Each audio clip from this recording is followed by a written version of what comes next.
নিজের মতো কাউকে পাওয়া যায় না সহজে। প্রত্যেক মানুষ আলাদা করে গড়া হয়। চাওয়া একরকম হলেও ভাবনার পথ ভিন্ন ভিন্ন থাকে। এই ভিন্নতাই সম্পর্কের সত্য। এটাই মেনে নিতে শেখা প্রয়োজন। কারণ মিল খুঁজতে গিয়ে অনেক সময় মানুষ হারিয়ে যায়। কাউকে নিজের মতো বানাতে নয়, কাউকে ধীরে ধীরে বুঝে নিতে হয়। মানিয়ে নেওয়ার মধ্যে থাকে সম্পর্কের স্থায়িত্ব।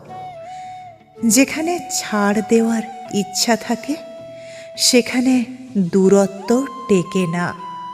এইভাবেই মানুষ শেখে নিজের মতো নয়, মানিয়ে নেওয়াই বাস্তব।